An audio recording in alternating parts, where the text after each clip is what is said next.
Grow your love and amusement for اللطیف. اور پھر اس کو تیسری طرح آپ کیسے اپنی زندگی میں لا سکتے ہیں کہ اپریشیٹ کریں, پڑھیں. یقین کریں آپ صرف ٹائنی اور مائنیوٹسٹ ڈیٹیلز کو پڑھیں کہ کائنات میں کتنی پریسیجن ہے اللہ کی طرف سے. یعنی ایک ایک سینٹی میٹر, ایک ایک انچ کے فاصلے سے اللہ تعالیٰ نے متعین کی ہوئی ہیں چیزیں.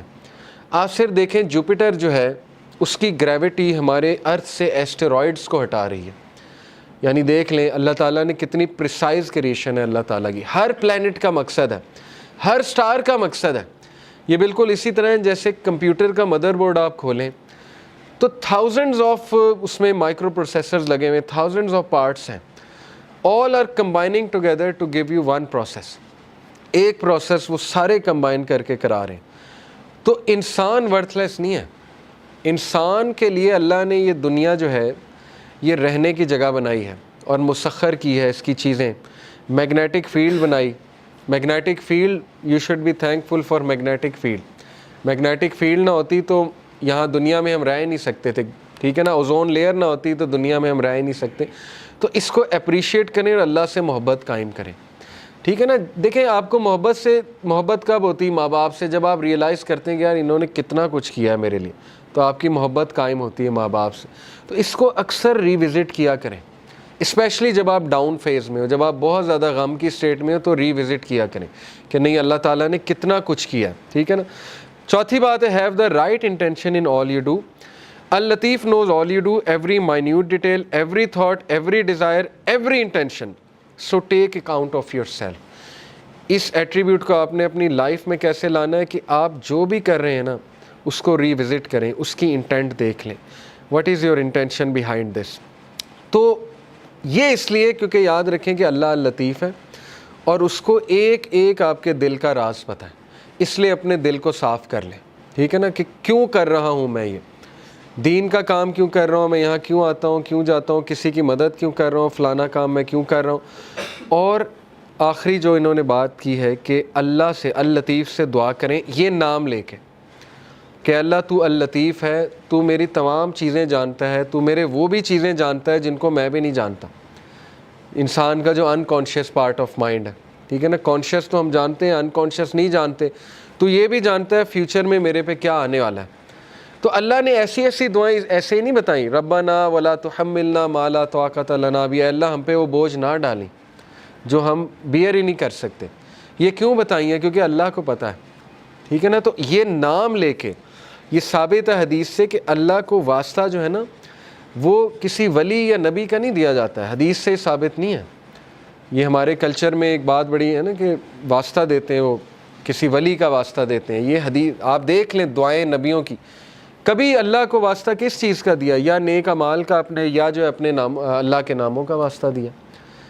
تو اللہ کو نمبر 1 اپنے نیک اعمال کا واسطہ دے سکتے ہیں. جیسے وہ واقعہ ہے کہ 3 لوگ غار میں تھے اور پتھر سامنے آ گیا, سٹک ہو گئے, نکلنے کا چانس ہی کوئی نہیں, تو اللہ نے پتھر ہٹا دیا. لیکن یہ کہ تینوں نے اپنے نیک عمل کا, ایک نے کہا اللہ میرے ماں باپ سو گئے تھے, میں دودھ کا گلاس لے کے کھڑا رہا, تجھے راضی کرنے کے لیے کہ اٹھیں گے تو میں پلا دوں گا, تو میں ساری رات کھڑا رہا, اگر تجھے یہ عمل پسند آیا تو اس کو پیچھے ہٹا دے. اللہ نے پیچھے ہٹا دیا تھوڑا سا. دوسرے نے کہا اللہ مجھے دعوت گناہ, میں گناہ کرنا چاہتا تھا, لیکن اس عورت نے جب میں انٹر ہونے لگا تو اس نے کہا اتق اللہ, اللہ سے ڈر جا, تو میں اس وقت اس مومنٹ پہ, اب یہ دیکھیں کتنی امید ہے اس کے پیچھے, اس شخص کے لیے جو گناہوں میں ڈوبا ہوا ہے. ایک شخص یہاں تک پہنچ گیا تو اس کا مطلب پیچھے سے گناہ کرتا آ رہا تھا نا, ایک دم تو نہیں بندہ یہاں پہ پہنچ جاتا زنا کرنے.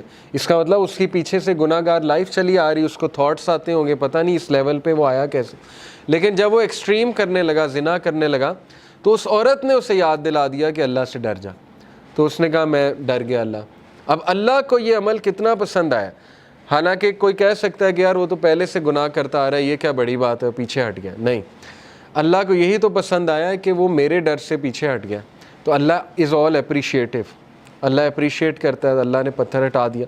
تیسرے نے کہا اللہ میں نے جو ہے وہ کسی نے میرے پاس بکریاں رکھوائی تھیں, اور وہ یہ کہ اس کے بکریوں کے بچے ہو گئے, تو اس سے میں نے کچھ پروفٹ کما لیا. جب وہ واپس آیا میں نے اسے بکریاں بھی دی اور وہ پروفٹ بھی دیا.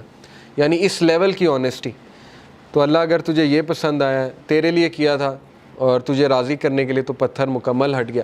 تو یہاں سے ثابت ہوتا ہے کہ اپنا وہ عمل آپ نوٹ کریں جو آپ نے خالص اللہ کے لیے کیا ہے۔ اس سے یہ بھی ثابت ہوتا ہے کہ اچھا ہے کہ آپ نا ہر عمل پیور اللہ کی رضا کے لیے کیا کریں، کیونکہ مصیبتوں میں وہ چیز کام آئے گی، ٹھیک ہے نا۔ جب آپ پہ مشکل وقت آئیں گے تو آپ وہ کوٹ کر سکتے ہیں، اس میں کوئی پرائیڈ نہیں ہے کوٹ کرنے میں، بلکہ یہ تو اچھی بات ہے کہ اب آپ اپنا ہر عمل میک شور کریں گے کہ وہ اللہ کی رضا کے لیے ہو، خالصتاً میں اللہ کو راضی کرنے کے لیے کروں، ٹھیک ہے نا۔ تو اس کو ریوائز کرتے رہیں، اور یہ کہ اللہ کے ایٹریبیوٹ سے اسے پکارا جا سکتا ہے، اللہ کو اس کے ناموں کا واسطہ دیا جا سکتا ہے، ٹھیک ہے نا، کہ اے اللہ تو الخبیر ہے، تو اللطیف ہے، اے اللہ تو الجبار ہے، اے اللہ تو الرحمن ہے، الرحیم ہے، وغیرہ وغیرہ۔ تو الفتاح ہے، الفتاح کون ہوتا ہے؟ کھولنے والا، راستے کھولنے والا، جب سارے راستے بند ہیں تو اللہ الفتاح ہے۔ تو یہ ہے اصل میں دعا کرنے کا طریقہ اور دعا کرنے کا ادب۔ تو اللطیف پہ میں چاہ رہا تھا آپ لوگوں سے بہت ڈیٹیل میں جو ہے وہ بات کروں، اور لاسٹ ایک لیسن میں نے آپ کو جو بتایا کہ 5واں لیسن جی، کہ جب آپ دوسروں کی مدد کریں گے تو آپ دیکھیں گے کہ اللہ تعالیٰ آپ کا غم جو ہے وہ دور کر دے گا، تو اس لیے گیور بنیں۔ اور اس میں بہت امپورٹنٹ لیسن ہے کہ یتیم کو نہ دھتکارو۔ اورفن کے بارے میں اللہ کے نبی نے فرمایا نا کہ جو ایک اورفن کو ٹیک کیئر کرتا ہے تو وہ اور میں ایسے ہوں گے جنت میں، انگلیوں سے جو ہے وہ بتایا کہ بالکل ایسے ہوں گے۔ تو اس کے بارے میں ایک عالم سے میں سن رہا تھا، انہوں نے کہا کہ اورفن کی ٹیک کیئر کا یہ مطلب نہیں کہ اسے منتھلی سپانسر کر دیا، اورفن کی ٹیک کیئر کا مطلب یہ ہے کہ آپ نے اس کی پرورش کی ہے اور آپ نے اس کو کانسٹنٹلی لک آفٹر کیا ہے، یہ ہے اصل میں اورفن کی ٹیک کیئر کرنا۔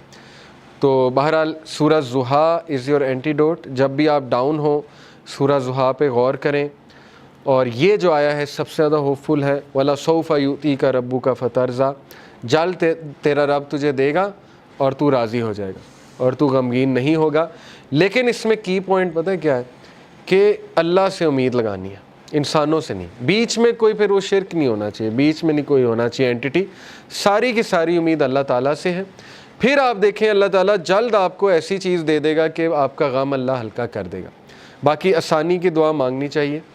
دیکھیں حضرت یعقوب تو کہتے ہیں نا اللہ تعالیٰ کہ وہ رو رو کے اندھے ہو گئے، یعنی حزن میں تھے، وہ کانسٹنٹ سٹیٹ آف غم میں تھے، لیکن پتہ نہیں ایسی کیا ان کے پاس پاور تھی کہ اس غم کے باوجود، اب یہ پاور وہی تھی ظاہر ہے، اللہ کا نالج تھا، اللہ کی طرف سے سکینت تھی، لیکن یہ کہ اتنا غم انہیں آیا، اتنا غم انہیں آیا کہ وہ روتے رہتے تھے اپنے بیٹے کے لیے، اور یہ کہ وہ اندھے ہو گئے رو رو کے۔